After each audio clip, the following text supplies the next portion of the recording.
जो उन्होंने प्रख्यापित किया था, वो अध्यादेश से बनी हुई व्यवस्था के स्थान पर विधि द्वारा बनी हुई व्यवस्था को प्रस्तापित करने के लिए बिल लाया। ये इसका मूल उद्देश्य है।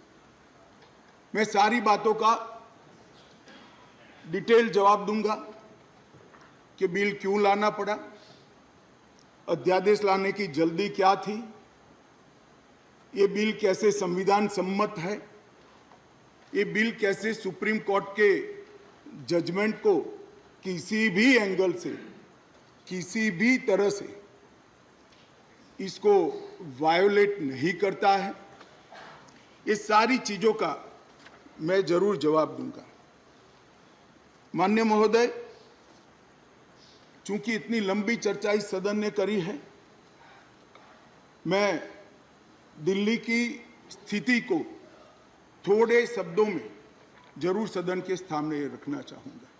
मान्यवर, दिल्ली कई मायनों में सभी राज्यों से अलग प्रदेश है, क्योंकि यहाँ संसद भवन भी है, कई सारे इंस्टीट्यूशन का स्टेटस एंजॉय करने वाली संवैधानिक हस्तियां यहाँ विराजमान होती, सुप्रीम कोर्ट है, एम्बेसीज यहाँ है, और बार बार दुनिया भर के राष्ट्राध्यक्ष यहाँ पर चर्चा करने के लिए यहाँ आते हैं।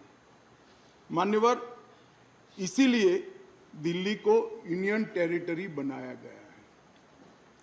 स्टेट लिस्ट के मुद्दों पर यहाँ की सरकार को सीमित मात्रा में अधिकार दिए हैं।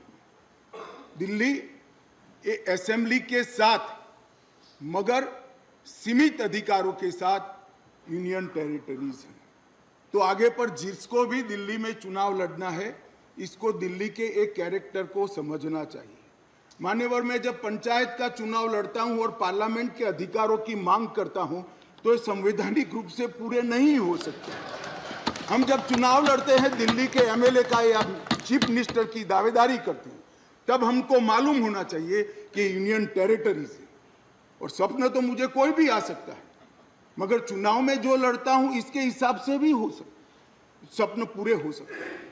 और अगर देश का प्रधानमंत्री बनना है तो संसद का चुनाव लड़ना पड़ता है, दिल्ली के एमएलए का चुनाव से नहीं लड़ना पड़ता। माननीय अध्यक्ष महोदय, दिल्ली के शासन का इतिहास भी मैं जरा बताना चाहता हूं। स्वतंत्रता पूर्व भी दिल्ली कई सालों से किसी न किसी प्रकार से देश का सत्ता का केंद्र रहा, राजधानी रहा।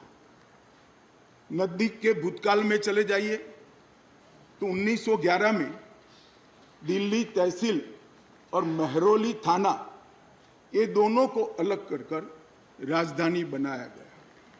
बाद में वर्ष 1919 और 1935 के अधिनियमों में उस वक्त की ब्रिटिश सरकार ने दिल्ली को चीफ कमिश्नर प्रोविंस माना।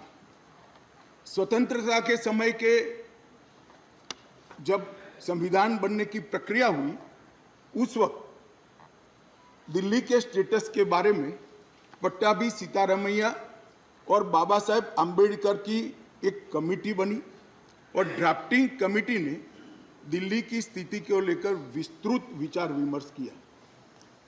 माननीय सभापति महोदय, पट्टाभी सीतारामैया समिति ने दिल्ली को लगभग राज्य स्तर का दर्जा देने की सिफारिश की थी। उसी कमेटी के चर्चा के वक्त पंडित नेहरू, सरदार पटेल, सी राजगोपालाचारी, डॉक्टर राजेंद्र प्रसाद और स्वयं डॉक्टर अंबेडकर जैसे नेताओं ने इसका अलग अलग तर्क देकर विरोध किया था। मान्यवर, 1949 में